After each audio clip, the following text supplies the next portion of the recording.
Hello दोस्तों, कैसे हैं आप लोग। एक बार वापस आपका स्वागत है मेरे चैनल में। हम अभी बात कर रहे हैं भारत के भूगोल के अंतर्गत भारत के भौतिक प्रदेशों के बारे में है।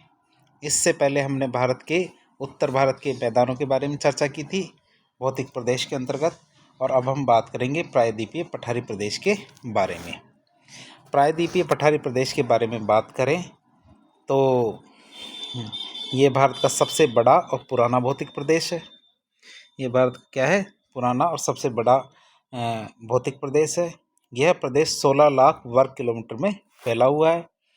यह गोंडवाना लैंड का भाग है। यह हमें पता होना चाहिए कि कुछ परीक्षा में पूछा गया है कि भारत का प्रायद्वीपीय पठारी प्रदेश किसका भाग माना जाता है, तो यह गोंडवाना लैंड का भाग माना जाता है। और ये एक शील्ड का उदाहरण है। शील्ड हमें पता है ज्वालामुखी उद्गार का एक प्रकार है जिसमें क्षारीय लावा निकलता है, जो दरारी उद्गार के माध्यम से निकलता है और एक बड़े क्षेत्रफल पर जाकर फैल जाता है, क्योंकि क्षारीय लावा पतला होता है और वह उद्गार के पश्चात एक लंबे क्षेत्रफल तक फैल जाता है। और यह भारत का सबसे खनिज संपन्न क्षेत्र है। यह प्रदेश विवर्तनिक दृष्टि से स्थित है। टेक्टोनिक जो प्लेटें होती है, तो प्लेटें इसमें भारतीय उपमहाद्वीप की प्लेट यूरेशियन प्लेट से आके टकरा रही है, तो यह प्रदेश क्या है, विवर्तनिक दृष्टि से स्थित है। इस प्रदेश की ऊंचाई की बात करें तो इस प्रदेश की ऊंचाई 600 से 900 मीटर मानी जाती है, अर्थात यह 600 से 900 मीटर ऊंचा है। हमें पता होना चाहिए कि पठार किसे कहते हैं। पठार वह उच्च भूमि होती है जो ऊपर से समतल होती है और जो सामान्य जो ज़मीन होती है उससे कुछ अर्थात 500 से 600 मीटर से अधिक ऊंची हो। इस क्षेत्र में बहुत से पर्वत, पहाड़ियाँ और पठार सम्मिलित हैं। जो ये क्षेत्र है दक्षिणी प्रायद्वीपीय पठार क्षेत्र, तो इसमें बहुत सारे पर्वत है, पहाड़ियाँ और पठार को इसमें शामिल किया जाता है। इसके अंतर्गत हम एक अलग कॉन्सेप्ट की बात करते हैं जिसे मध्यवर्ती उच्च भूमि कहते हैं। भारत का वह क्षेत्र जो सबसे ऊंचा है, पठारों में भी सबसे ऊंचा, तो इसे मध्यवर्ती उच्च भूमि कहेंगे। अरावली और विंध्याचल श्रेणी के बीच में ये पठारी क्षेत्र स्थित है, इसलिए इसको मध्यवर्ती उच्च भूमि कहते हैं। अब मध्यवर्ती उच्च भूमि की बात करें तो मध्यवर्ती उच्च भूमि में 4 पठारों को शामिल किया जाता है। पहला मेवाड़ का पठार, मध्य भारत का पठार, बुंदेलखंड का पठार और मालवा का पठार। यह कई बार RS मेंस की मुख्य परीक्षा में लिखित जो परीक्षा होती है उसमें पूछा गया है कि मध्यवर्ती उच्च भूमि में किन को शामिल किया जाता है। तो मध्यवर्ती उच्च भूमि में 4 पठारों को शामिल किया जाता है। मेवाड़ का पठार, मध्य भारत का पठार, बुंदेलखंड का पठार और मालवा का पठार। तो मध्यवर्ती उच्च भूमि में इनको शामिल किया जाता है। अब हम क्या करेंगे, एक एक करके भारत के पठारों के बारे में चर्चा करें। सबसे पहले हम चर्चा करेंगे मेवाड़ का पठार, मध्य भारत का पठार, बुंदेलखंड का पठार और मालवा का पठार। इन चारों को मिलाकर जो हमारा मध्यवर्ती उच्च भूमि कहा गया है, अर्थात इन चारों को मिला के हम क्या कहते हैं, मध्यवर्ती उच्च भूमि। मध्यवर्ती उच्च भूमि।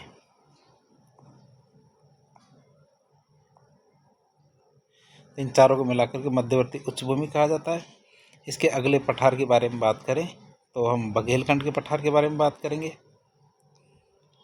बघेलखंड का पठार, फिर छोटा नागपुर का पठार, मेघालय का पठार, कार्बी आंगलोंग का पठार, दंडकारण्य का पठार और दक्कन का पठार। तो इस तरह हमने प्रायद्वीपीय पठारी प्रदेश के अंदर 10 पठारों के बारे में चर्चा करेंगे। अब मैप के अंदर इन पठारों के बारे में बात करें तो ये भारत का मानचित्र है। भारत के मानचित्र के अंदर हम एक एक पठारों के बारे में बात करें तो पहले मध्यवर्ती उच्च भूमि की बात करें तो मध्यवर्ती उच्च भूमि इन चारों पठारों को मिलाकर मानी जाती है। जो मध्यवर्ती उच्च भूमि है तो वह इन चारों पठारों को मिलाकर मानी जाती है, जिसके अंदर 4 पठार शामिल हैं। एक तो मध्य भारत का पठार, मेवाड़ का पठार, मालवा का पठार और बुंदेलखंड का पठार। इन चारों पठारों को मिलाकर के मध्यवर्ती उच्च भूमि मानी जाती है।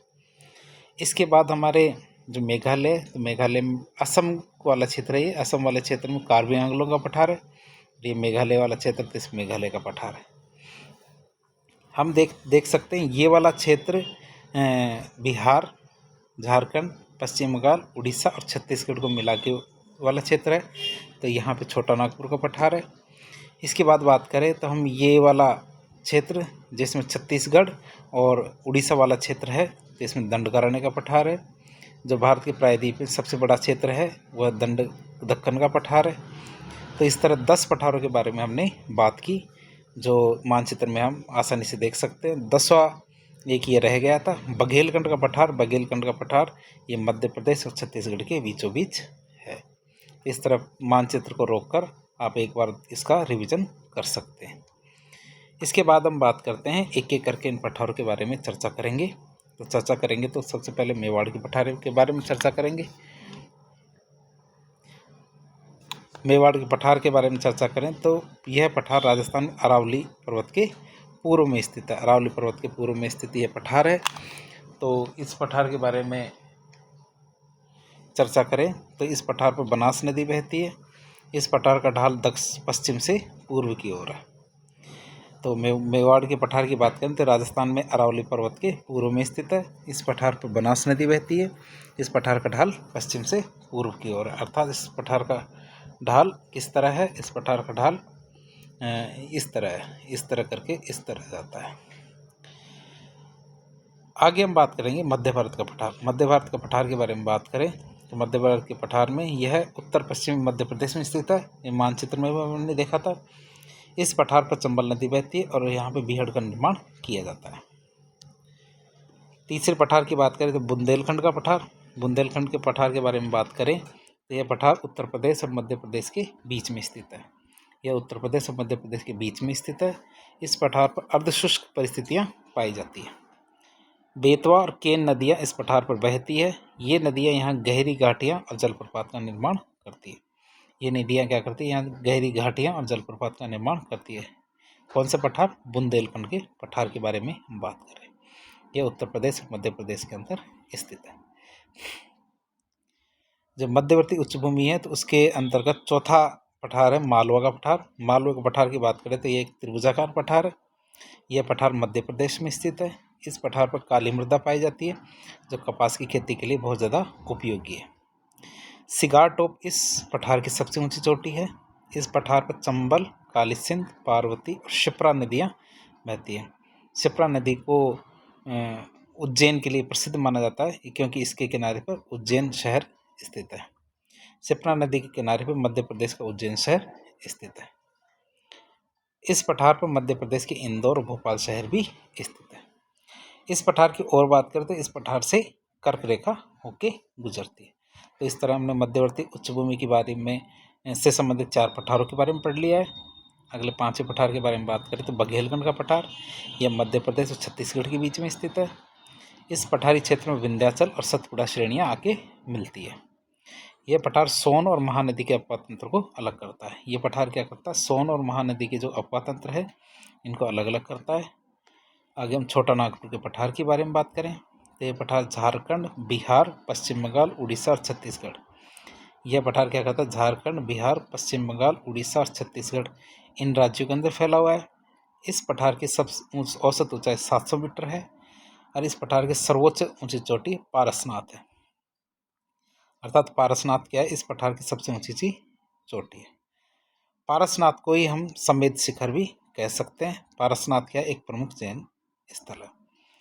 तो छोटा नागपुर पठार का एक थोड़ा कैरिकेचर बनाया है मैंने, उसको हम देख सकते हैं। तो इसके लिए सबसे पहले बात करते हैं। तो ये हमारी दामोदर नदी है। दामोदर नदी को हम देख सकते हैं। तो दामोदर नदी इस छोटा नागपुर पठार को 2 भागों में बांटती है। ऊपर वाले भाग को हजारीबाग तथा कोडरबा का पठार कहेंगे। दक्षिण वाले भाग को हम रांची का पठार कहेंगे। तो दामोदर नदी इसे 2 भागों में बांटती है। दामोदर नदी 2 भागों में बांटने के बाद उत्तर वाले भाग को तो हजारीबाग या कोडरमा का पठार, दक्षिण वाले भाग को रांची का पठार कहेंगे। आगे बात करते हैं जो हजारीबाग या कोडरमा का पठार है उसमें जो सबसे ऊंची पर्वत श्रेणी है, सबसे ऊंची पर्वत श्रेणी हमारी पारसनाथ या समेत शिखर है जिसकी ऊंचाई 700 मीटर है। दामोदर नदी में एक उत्तर की तरफ से एक नदी आके मिलती है जिसे बराकर नदी कहते हैं।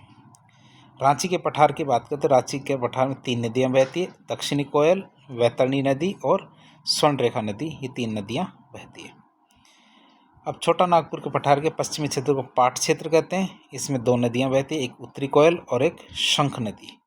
तो हमने छोटा नागपुर के पठार के बारे में कुछ इंटरेस्टिंग बातें जान ली है, जिसमें हम दोबारा देख लें तो छोटा नागपुर के पठार में पश्चिमी क्षेत्र को पाट क्षेत्र कहते हैं, जिसमें उत्तरी कोयल तथा शंख नदी बहती है। बीचों बीच से इसके दामोदर नदी बहती है। दामोदर नदी में बराकर आदि नदी आके मिलती है। यह दामोदर नदी छोटा नागपुर पठार को दो भागों में हजारीबाग तथा कोडरमा पठार तथा रांची के पठार में विभाजित करती है। जो हजारीबाग या कोडरमा का पठार है उसमें सबसे ऊंची चोटी समेत शिखर या पारसनाथ है, और रांची के पठार से स्वर्णरेखा या वैतरणी नदी बहती है। तो इस तरह हमने इसका विवरण देखा। आगे बात करें छोटा नागपुर के पठार की, तो यह भारत का सबसे अधिक खनिज संपन्न पठार है। यहाँ धात्विक, अधात्विक तथा ऊर्जा खनिज हमें बहुत ज़्यादा मिलते हैं। इसके बाद बात करें तो इस पठार पर मुंडा तथा संताल जनजातियाँ निवास करती है। इस पठार का कुछ भाग वनाच्छादित है, अर्थात इस पठार में बहुत सारा क्षेत्र वन पाए जाते हैं। इस पठार से बहुत सी नदियाँ उद्गम होती है, जैसे बराकर, दामोदर, स्वर्णरेखा, उत्तरी कोयल, दक्षिणी कोयल, शंख, ये नदियाँ उद्गमित होती है। दामोदर घाटी में बिटुमिनस कोयला बहुत ज़्यादा पाया जाता है। दामोदर नदी इस पठार को दो भागों में विभाजित करती है, जैसा कि हमने कैरिकेचर में देखा था।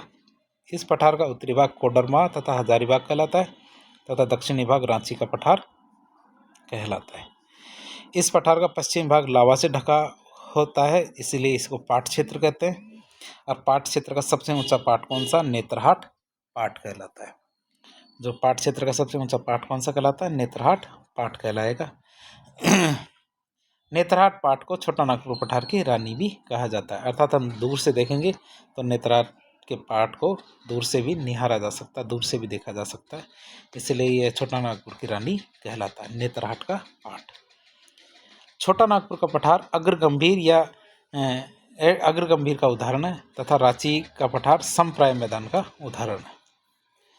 अग्रगंभीर का मतलब होता है तीव्र ढाल, अर्थात मैं आपको चित्र बता देता हूँ। अग्रगंभीर का मतलब जब पठार इस तरह से सीधा हो तो ये इस तरह की भूमि क्या कहलाती है? हमारी अग्रगंभीर कहलाती है।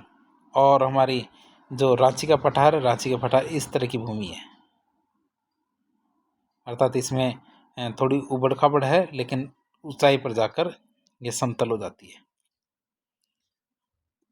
अर्थात दोबारा से बात करें तो समप्राय मैदान की बात करें तो ये ऊपर जाकर और लगभग सेम हो जाती है, तो इस तरह समप्राय मैदान कहेंगे इसे। तो आगे हम बात करते हैं मेघालय के पठार के बारे में। मेघालय के पठार के बारे में बात करें अगले पठार में, तो मेघालय का पठार छोटा नागपुर का पठार का ही भाग माना जाता है। हमें ये चीज़ें याद करनी है, क्योंकि परीक्षा में इन चीज़ों के बारे में बार बार पूछा जाता है। इसके लिए आप लेक्चर को बार बार देखेंगे तो ये चीज़ें याद हो जाएगी। दोनों पठार मालदा भ्रंश के द्वारा अलग हुए थे। इन पठारों के बीच में राजमहल गारो गैप पाया जाता है। इन पठारों के बीच में क्या? राजमहल गारो गैप पाया जाता है। मेघालय पठार पर गारो, खासी तथा जयंतिया पहाड़ियाँ स्थित है। तीन पहाड़ी के बारे में हम जानते हैं। मेघालय पठार पे गारो, खासी तथा जयंतिया पहाड़ियाँ स्थित है। गारो पहाड़ियों की सबसे ऊंची चोटी है नोकरेक। गारो पहाड़ी की सबसे ऊंची चोटी नोकरेक है। खासी पहाड़ियों की सबसे ऊंची चोटी शिलोंग है तथा जयंतिया पहाड़ी की सबसे ऊंची चोटी है मरगंशी इसकी सबसे ऊंची चोटी है। तो गारो, खासी, जयंतिया के बारे में हमने देखा कि गारो पहाड़ी की सबसे ऊंची चोटी नोकरेक, खासी की शिलोंग तथा जयंतिया पहाड़ियों की सबसे ऊंची चोटी मरगंशी है। नोकरेक तो एक जैवारक्षित स्थल भी है जो मेघालय में है। शिलोंग मेघालय पठार की सबसे ऊंची चोटी है। शिलोंग क्या? मेघालय पठार की सबसे ऊंची चोटी है। इस पठार पर लौह अयस्क, कोयला, यूरेनियम इनके भंडार पाए जाते हैं। खासी पहाड़ियों में मौसिनराम और चेरापूंजी नामक दो स्थान हैं। यहाँ विश्व की सबसे ज़्यादा औसत वार्षिक वर्षा हमें प्राप्त होती है। मौसिनराम और चेरापूंजी क्या है? दो ऐसे स्थान हैं जहाँ विश्व में सबसे ज़्यादा औसत वार्षिक वर्षा प्राप्त होती है। इसके बाद कार्बी आंगलोंग के पठार के बारे में बात करें तो यह असम में स्थित पठार है, और इस पठार में मिकिर तथा रेंगमा दो पहाड़ियाँ आकर मिलती है। कार्बी आंगलोंग के पठार की बात करें तो इस पठार पर मिकिर और रेंगमा पहाड़ियाँ मिलती है। दंडकारण्य के पठार की बात करें 9वें नंबर के दंडकारण्य के पठार की बात करें तो ये पठार छत्तीसगढ़, उड़ीसा, तेलंगाना और आंध्र प्रदेश इन राज्यों के अंदर फैला हुआ है। दंडकारण्य के पठार को छत्तीसगढ़ में बस्तर का पठार भी कहते हैं। बस्तर का पठार लोह अयस्क के भंडार के लिए प्रसिद्ध है। बस्तर का पठार क्या है? लोह अयस्क के भंडार के लिए प्रसिद्ध है। अर्थात यहाँ तेलंगाना, ओडिशा, छत्तीसगढ़ और आंध्र प्रदेश, इन एरियो में लोह अयस्क अधिकता में पाया जाता है।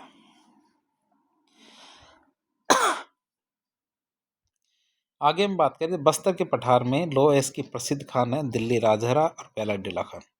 ये हमें पता होना चाहिए। बस्तर के पठार में लोहे की दो प्रसिद्ध खानें कौन कौन सी है? बेलाडीला और दिल्ली राजहरा।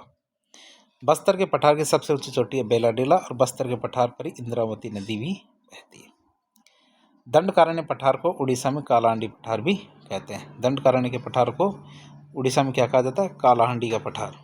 और कालाहांडी का पठार किस लिए प्रसिद्ध है? बॉक्साइट के भंडार के लिए प्रसिद्ध है कालाहांडी का पठार। ये हमें खनिजों के अंदर पढ़ेंगे हम कि कालाहांडी का पठार किसके लिए प्रसिद्ध है? बॉक्साइट के भंडार के लिए प्रसिद्ध है। कालाहांडी पठार में बॉक्साइट के लिए प्रसिद्ध 3 जिले हैं। कौन कौन से? कालाहांडी, कोरापुट और बोलांगीर। ये 3 जिले हैं। ये 3 जिले बॉक्साइट के भंडार के लिए प्रसिद्ध है कालाहांडी के पठार में। कालाहांडी के पठार पर सबरी और सिलेरू नदियाँ बहती है। आखिरी पठार की बात करेंगे हम दक्कन के पठार के बारे में। ये एक त्रिभुजाकार पठार है जो 8 राज्यों में फैला हुआ है। दक्कन के पठार के बारे में बात करें, त्रिभुजाकार पठार है जो 8 राज्यों में फैला हुआ है। महाराष्ट्र, कर्नाटक, तेलंगाना, आंध्र प्रदेश, मध्य प्रदेश, छत्तीसगढ़, केरल और तमिलनाडु, इस तरह से 8 राज्यों में फैला हुआ है। इस पठार के जो उत्तरी भाग में एक चोटी है जिसे कहते हैं डोलीगुट्टा चोटी। इस पठार के उत्तरी भाग में एक चोटी है जिसको क्या कहते हैं? डोलीगुट्टा चोटी कहते हैं। और इस पठार का दक्षिणतम भाग क्या है? तिरुवन्नामलाई, जो तमिलनाडु में स्थित एक जगह है, वहाँ तक फैला हुआ है। तो उत्तरी पूर्वी भाग में था डोलीगुट्टा चोटी और दक्षिणतम भाग में कहाँ था? तिरुवन्नामलाई, जो तमिलनाडु में एक जगह है, वहाँ तक फैला हुआ है। और ये इसकी बात करें तो भारत का सबसे बड़ा पठार है जो 5 लाख वर्ग किलोमीटर क्षेत्र में फैला हुआ है। और इस पठार का सामान्य ढाल क्या? पश्चिम से पूर्व की ओर। सामान्य ढाल कैसे? इसका पश्चिम से पूर्व की ओर है और इसकी औसत ऊंचाई 600 मीटर। अब कैरिकेचर के माध्यम से इसके बारे में अध्ययन करते हैं। इसके बारे में हम अध्ययन करें तो सबसे पहले बात करते हैं, यह है हमारे दक्कन के पठार का कैरिकेचर है। इसमें क्या 3 राज्यों के बारे में बात करेंगे। यह 3 पठारों से मिलकर बना हुआ महाराष्ट्र का पठार, कर्नाटक का पठार और आंध्रा या तेलंगाना का पठार। इन 3 राज्यों के अंदर ये पठार, इस पठार के बारे में पढ़ेंगे। सबसे पहले बात करते हैं हम महाराष्ट्र के पठार के बारे में। महाराष्ट्र के पठार के बारे में बात करें तो इस पठार में 2 नदियाँ बहती है, एक तो गोदावरी नदी और दूसरी कृष्णा नदी। 2 नदियाँ बहती है इसमें, गोदावरी नदी और कृष्णा नदी। इसके बाद हम बात करेंगे आंध्रा या तेलंगाना के पठार के बारे में। तो जो नदी हमारी कृष्णा नदी महाराष्ट्र के पठार में बहती थी, वही नदी आगे बढ़ती है और आंध्रा या तेलंगाना के पठार को 2 भागों में बांट देती है। 2 भागों में बांटती हैं तो कृष्णा नदी ऊपर वाले भाग को तेलंगाना का पठार तथा कृष्णा नदी के दक्षिण वाले भाग को रायलसीमा का पठार कहते हैं। अब बात करें जो रायलसीमा का पठार है, वहाँ से एक नदी का उद्गम होता है जिसे पेन्नरू नदी कहते हैं। आंध्रा या तेलंगाना के पठार का जो पूर्वी भाग होता है उसको सीमांध्र भी कहते हैं। तो इस तरह हमने इसको पढ़ लिया। इसके बाद हम बात करते हैं आगे कर्नाटक के पठार के बारे में। कर्नाटक के पठार के बारे में बात करें तो कर्नाटक के पठार को 600 मीटर समोच्च रेखा 2 भागों में बांटती है। 600 मीटर समोच्च रेखा क्या करती है? कर्नाटक के पठार को 2 भागों में बांटती है। ऊपर वाले भाग को बेंगलुरु का पठार तथा दक्षिण वाले भाग को मैसूर का पठार कहते हैं। जो ऊपर वाला भाग है जिससे बेंगलुरु का पठार कहते हैं, उस पठार से तुंगभद्रा नदी बहती है।